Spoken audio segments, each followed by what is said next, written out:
తణుకులో విఆర్లో ఉన్నటువంటి మూర్తి గారు మరణించడం చాలా దురదృష్టకరం. వారికి వారి కుటుంబ సభ్యులకి నా ప్రగాఢ సానుభూతిని తెలియజేస్తూ రోజు డిపార్ట్మెంట్ వైజ్గా ఎస్పీ గారితో కూడా మాట్లాడటం జరిగింది.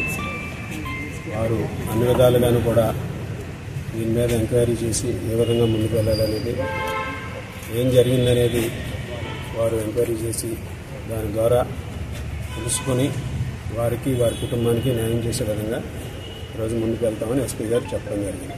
ఈరోజు మూర్తి గారు ఇక్కడ సర్వీస్ చేశారు. గతంలో కూడా ఆయన చేసినప్పుడల్లా ఒక నిబద్ధతతో పనిచేసినటువంటి వ్యక్తి. ఎప్పుడూ కూడా డిపార్ట్మెంట్కి సంబంధించి అన్ని విధాలుగాను కూడా ఆయన సరైన విధంగా ఎప్పటికప్పుడు స్పందించేవారు. ఏదైనా చిన్న కార్యక్రమం జరిగినా, ఏదైనా యాంటీ సోషల్ ఎలిమెంట్స్ ఎక్కడైనా ఇబ్బంది పెట్టినా అన్ని విధాలుగాను కూడా ఆయన స్పందించి వెంటనే దాని మీద తక్షణం చర్యలు తీసుకునే విధంగా ముందుకు వెళ్ళారు. అటువంటి వ్యక్తి ఈరోజు మరణించడం చాలా దురదృష్టకరమని ఈ సందర్భంగా తెలియజేస్తున్నారు.